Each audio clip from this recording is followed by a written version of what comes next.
Hey guys, so this is going to be part 2 of our new series called Into the Wild, and we have taken a look at what it means to make it into the Hall of Faith, an infamous passage in Hebrews 11 where it lists a whole bunch of people and biblical characters that have earned a place in this passage known as the Hall of Faith.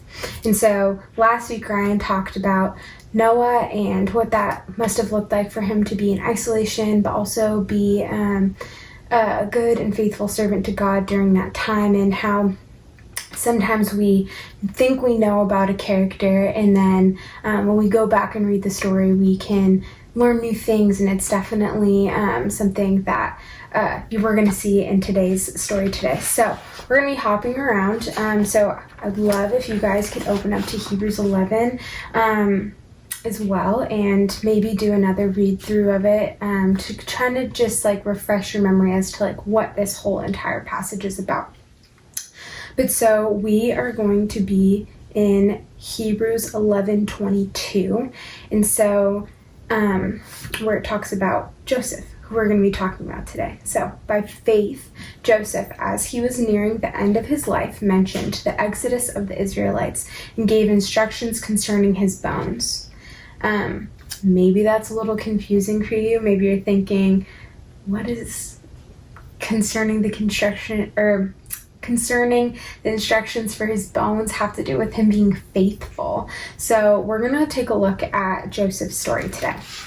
So bring it all the way back to Genesis. And so the story of Joseph is quite long, and I definitely encourage you guys to read his whole life story so you can get a picture of like his instruction that he's given in his referencing to the Exodus that earns him this place in the Hall of Faith. That might seem so confusing, makes so much more sense if you know about his whole life leading up to the point where he makes these claims and has this position where he's now entered into the Hall of Faith. And so open up your Bibles to Genesis 37 is where it first starts. And so I'm sure you guys have heard about Joseph and his multicolored coat, and that's probably what you know him for, or maybe you know him for getting sold into slavery by his older brothers who were really jealous of him. Whatever it might be, there's a lot more to his story. So I'm going to take a moment and pause it here, and I want you guys to read this story and come back. I know it's kind of a lot, but definitely at least try and look at a couple parts of this. Okay.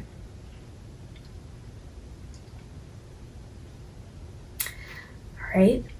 Hope you guys have taken the pause and read this.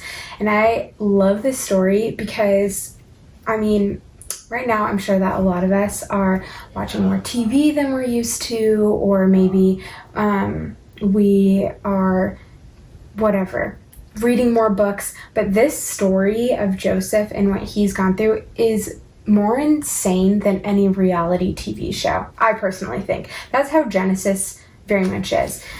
Just so many crazy stories with like wild twists and turns. And so we start off with Joseph, and he is clearly favored by his father.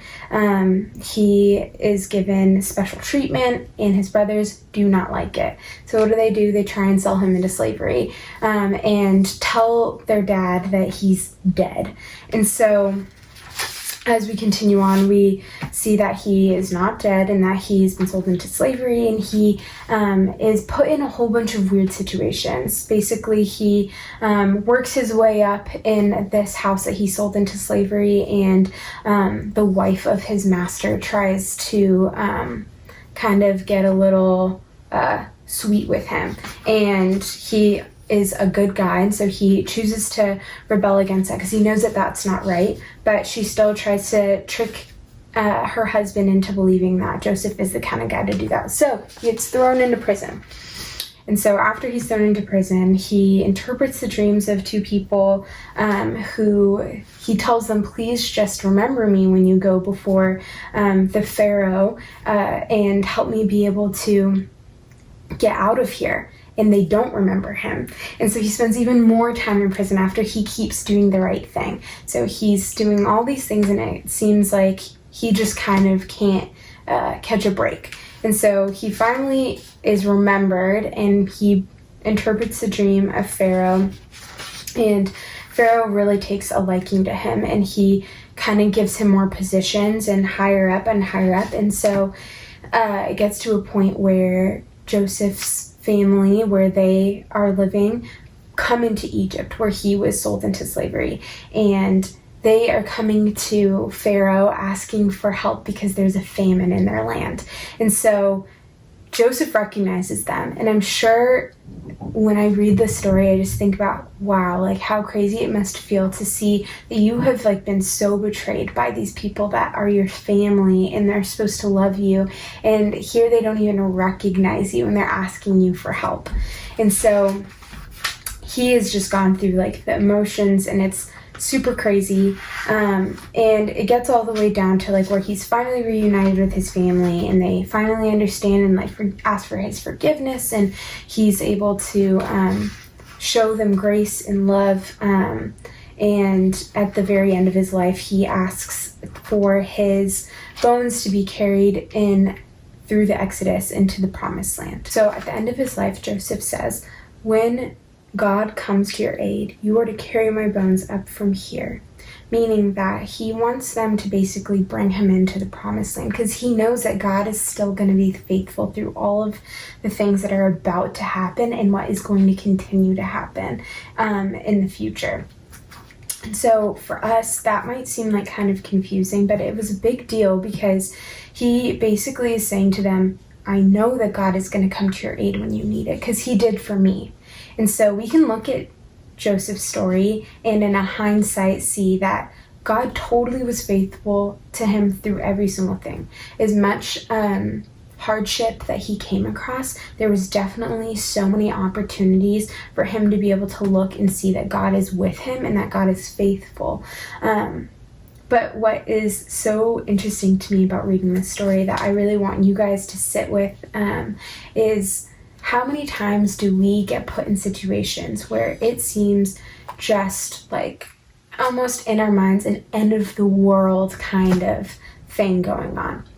Like, for instance, maybe you guys are feeling really bitter because you can't graduate, or maybe you don't get to go to that 8th grade promotion dance, or maybe you were supposed to go on this trip and you can't anymore, or maybe you just feel like so many things are taken away and you keep having things that are putting you down, and it's causing a bitterness to grow in your heart. And so we see here that Joseph had every reason to have bitterness grow in his heart as well through every hardship that he experienced.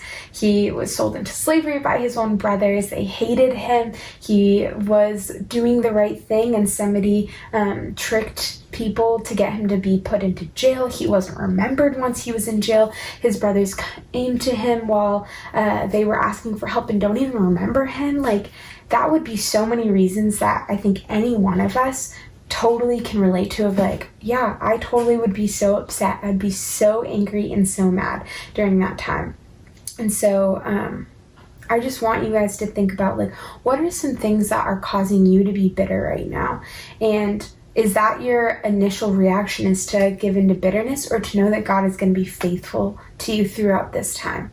What Joseph did to earn himself into this hall of faith is that he trusted that God was faithful.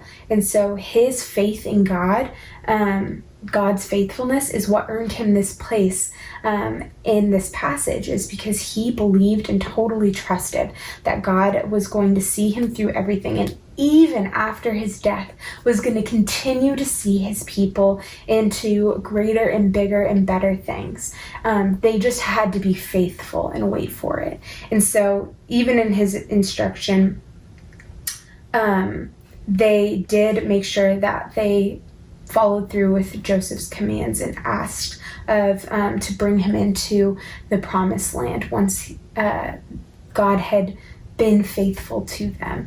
And so even then, like, that kind of trust of like, this is somebody else's trust that they were leaning on, knowing that God was going to be faithful to them. And so take a moment, think about it, maybe journal, write down some things, and ask God, how can you show me that you've been faithful to me? And think about it. Write them down. Write down the moments that God has been faithful to you in your life. That is literally one of the easiest and best ways for you to see God's goodness in your life, is to sit back and remember the things that have actually turned out to be good. And I know that there have been that in everyone's life, because God is faithful to us. And also, we have to turn to him to be faithful. If Joseph would have just kind of given up and given into his bitterness, it would have grown inside of him like a weed, and it would have taken over and just allowed him to have a completely different position that was faced away from God.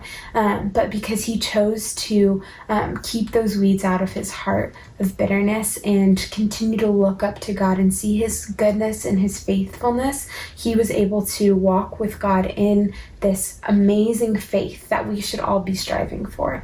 I know it's easier said than done, but it takes little steps of faith for us to be able to trust God. And so what do those little steps look like for you? Maybe that's you just praying to God every single day and asking him to just reveal more and more of himself to you. Or maybe that is you going out of your way to show that you trust and believe in God's faithfulness by being a good neighbor to those that are around you, or to the people that are in your house right now. I know right now might not be easy, and I know that we might be having a lot of different turmoil and struggles, but just know that God is faithful to you, and in turn we can be faithful to him once we stop and focus on what is in front of us. And God's faithfulness is always going to be before us. We just have to step and walk into it behind him. So I hope you guys can really just resonate with that, and just remember that God is going to be faithful through this time and the next time and the next time and the next time that there is hardship and difficulties going on in your life. And he has been before even this time. And so love you guys. Make sure that you're tuning in to all of our quarantined quiet times that we're doing every single day, and make sure that you are checking in for our next YOCF in the Wild, and that you will be checking in for your Zoom youth group times. So again, middle schoolers, same times on Wednesdays, and high schoolers, same times on Sundays. We love you guys. We miss being able to be with you guys, but we're praying for you. Please reach out to us. We love hearing from you guys. Bye.